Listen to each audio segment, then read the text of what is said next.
Father, Son, and Holy Guest, episode number 1.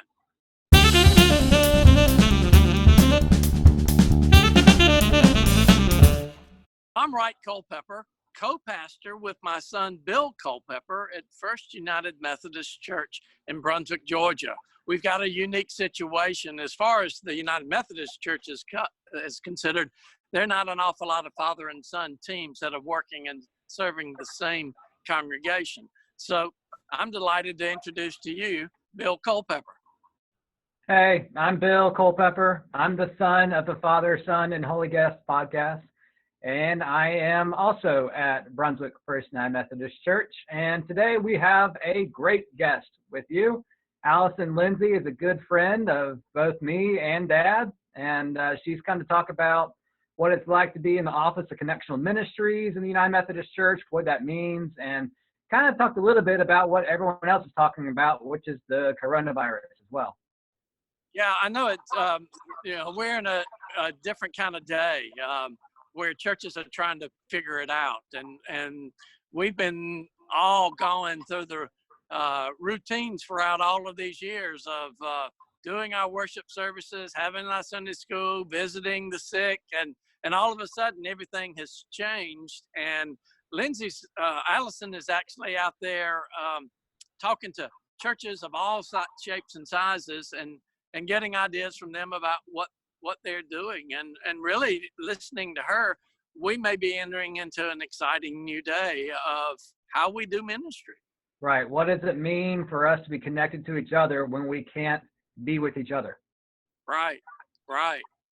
And we're all trying to figure out how to do that. And I'm actually excited about that because it's kind of forcing us to get out of the box a little bit. And I'm glad to have people like Allison that would be glad to help any church, I'm sure, within reason, to be a resource to them, at least to be able to point them into a direction, whether they're Baptist or Episcopal or even the non-Christian faith, of how to connect with their people. And so she'll help us get a little handle on where to go to help us do what we do. All right, well, let's just jump in with her and let's talk to Allison about it. Great. Allison, great to see you. It's great to be here. Thank you. Now, you work with the South Georgia Conference of the United Methodist Church, right? I do. I'm on staff in Connectional Ministries, and I've served in this role for, I think, around 8 years now. And so it's it's been a very large portfolio throughout the years and getting to do a lot of different things, everything from disaster response to missions for the conference. My favorite part of it is resourcing the local churches around different areas of ministry for nurture, outreach, and witness. And just, so it's just been a little bit of everything, and I love it. Tell us a little bit about what nurture, outreach, and mission is. So the nurture outreaches in our local churches are those that nurture those within the church. So it would be your Christian education and fellowship, those types of ministries that are with your membership. And then you've got outreach, which is your mission work, and we see that in a number of different ways within the local churches. And then you've got witness, which is our evangelistic piece. And so sometimes outreach is evangelism, but not all evangelism is outreach. And so helping people to understand the difference between evangelism and faith sharing and outreach. And so that's part of it as well. So in nurture ministry also includes all your age level ministries, like your children's ministry and youth, young adult ministry. So it's really far reaching also. So what is the difference between evangelism and outreach then? Well, I see evangelism as sharing our faith, sharing the gospel of Jesus Christ as in a witness to lead others to Christ and to enter into a relationship with Him. Outreach is where we are doing and serving others and meeting the needs of others. And there are times, for example, in disaster response, that outreach is meeting a need to a very vulnerable population, and that's not the time to evangelize. That is because it's our DNA as Christians to serve, and we're serving, and not taking advantage of that, of people when they're in a very vulnerable situation. But it's also through outreach, oftentimes is when people will ask you, why are you doing this? And then you have the opportunity to then share your faith and why you're serving in an outreach as a Christian. So you're talking about the importance of forming relationships and journeying with each other. Absolutely. Paying attention to the context and the way that we are engaging in different types of relationships, and the opportunity to invite others to be in relationship with Christ and with our church. So you're transitioning to associate director of Connectional Ministries. That's for the whole South Georgia Conference of the United Methodist Church, right? It is. My assignment that Bishop Brian will be effective June 2020 as the acting director of Connectional Ministries, and stepping into that role and providing some continuity, because we don't know what the future of the United Methodist Church looks like right now. So being in a position to be fluid and flexible, and being able to at some point kind of reimagine what that might look like to meet the needs of our conference. So let's talk about that a little bit. We're in a different kind of day. How do you describe what's going on within our world and within our church? Well, it is an odd time right now. So much of our energy in the past several years has been directed to what is happening in our denomination around the issue of human sexuality. And so, we were scheduled to go to General Conference in May of this year, and that's been postponed now, and we don't know when. So, and logistically, it's probably going to be a while when you think about just the logistics of getting people here from all over the world and finding a new venue and things. So that's been very, very different. I think, I'm ready to be on the other side of what's happening as the denomination, so that we can just begin to do ministry again and not be distracted. That it takes a lot of time and energy to pour into that work.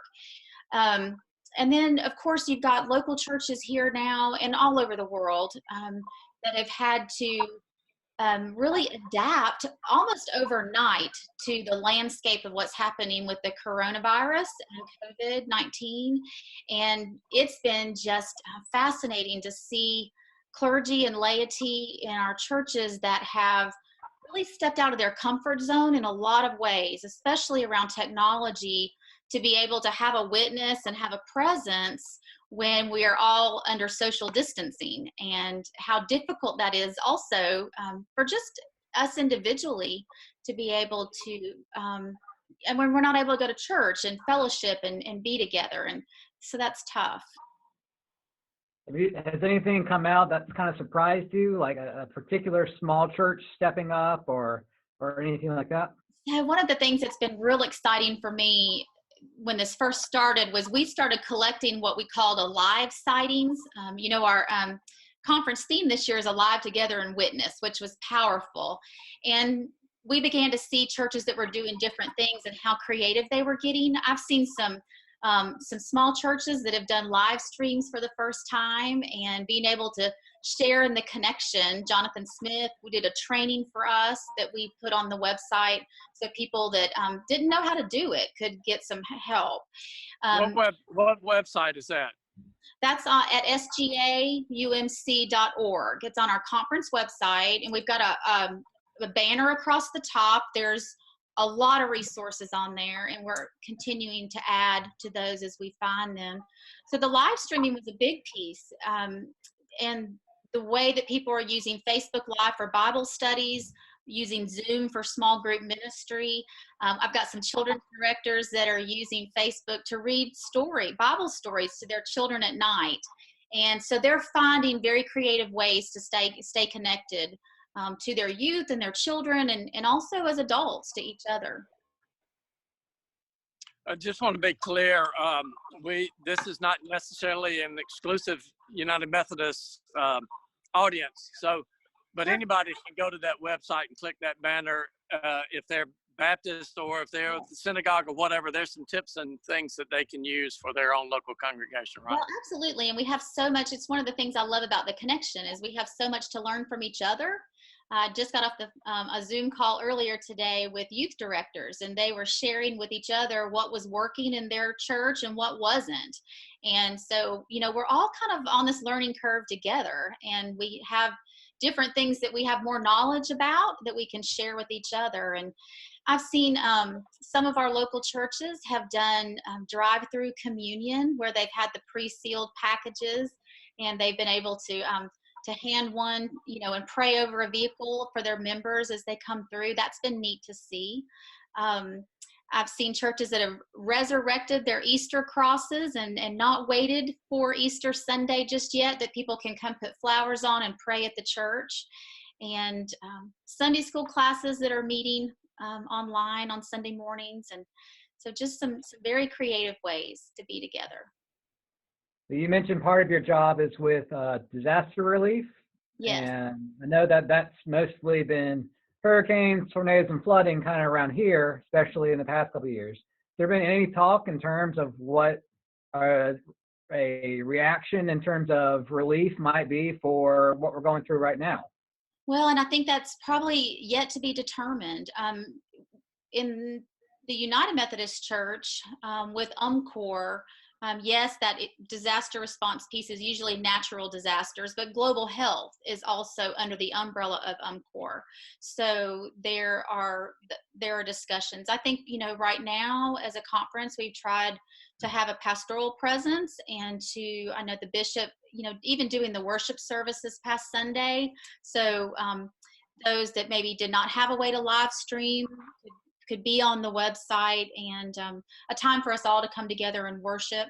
So we're really right now focusing our efforts on trying to resource the churches, and they have also, in regards to outreach, is probably the most difficult thing because of social distancing.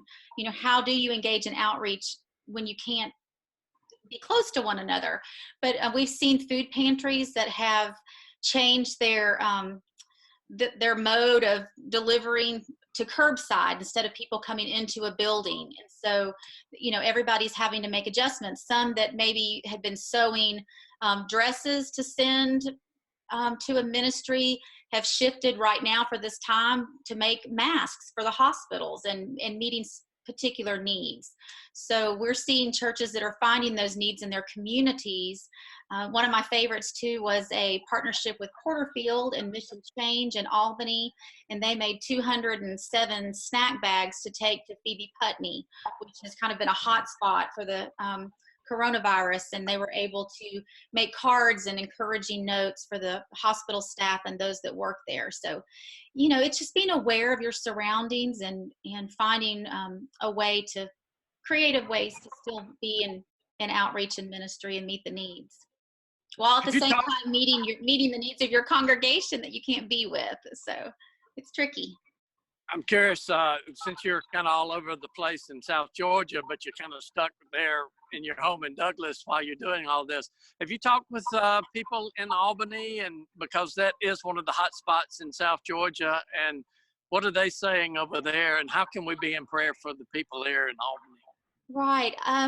There is an influx there right now. And so the conversations that I've had have just been in talking about what churches are doing. And I mentioned the one, Porterfield's right there with Mission Change.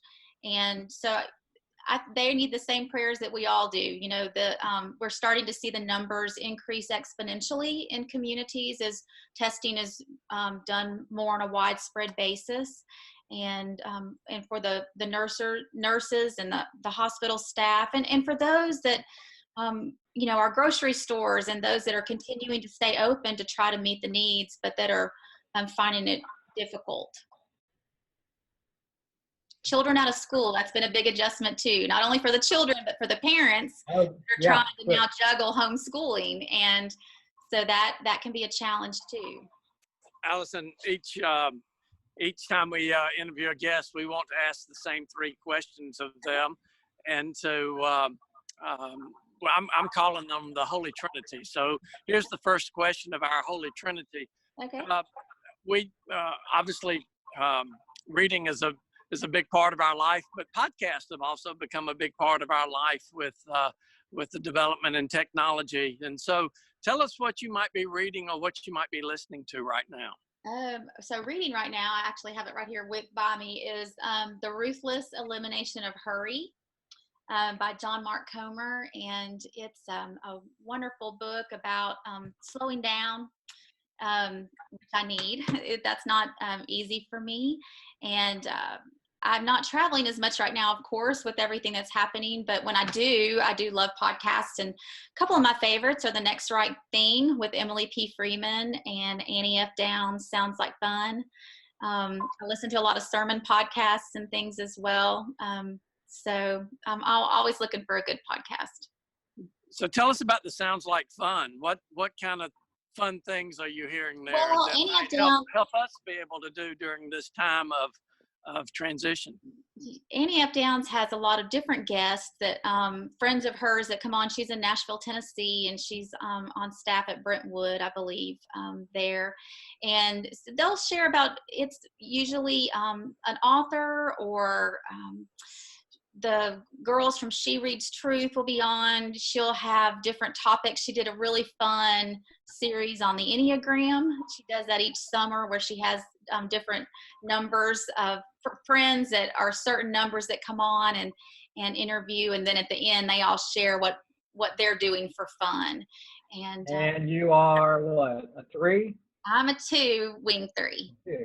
So very strong wing 3, but yes, that's usually everybody's first guess is the 3, but I'm a 2. So, and that makes for some Richard good. Rohr just did a long series on the Enneagram. Yes.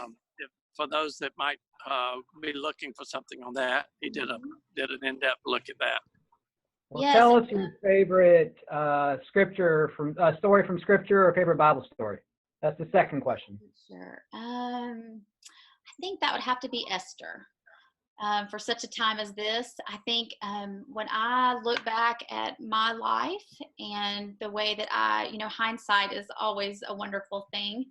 I can always see how whatever I had ministry or family or whatever I had been involved in at that time, I could look back and see how God was preparing me for the next piece and the next opportunity. And it's all built on itself over the years. But it's only in reflection that I'm often able to see that. And so I think about how God works in our lives to have us in the right place at the right time for the things that He has planned for us to do. And I have felt that for such a time as this in several ways in my life and in my ministry. Yeah, Esther's a lot about waiting, and that's kind of where we are right now. Right. We have to be. This Right. is the time of waiting. Mm-hmm. So where do you find God's presence? I think That's the lately third question. it has been in the silence and in the solitude.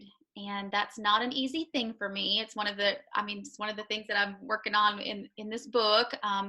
But in, slowing down more to spend more time in the spiritual disciplines with Lent. And it kind of reminds me right now of a time of wilderness that we're in, just a lot of uncertainty and a lot of unknowns. But yet what a gift it is at the same time to not have the same demands on my schedule and to be able to just kind of sit in that and not have to necessarily understand it all, but listen more and reflect more. And I love this season of Lent for that reason. And so it's been good. It's been good.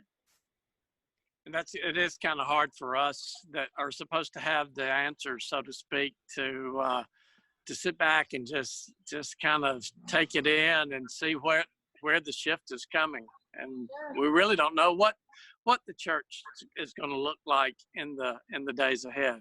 Right. We can trust that God is going to be present in all of that. Absolutely. And maybe we're just entering into a new day. And learning to trust. I mean, He's been faithful and He will continue to be. And so absolutely.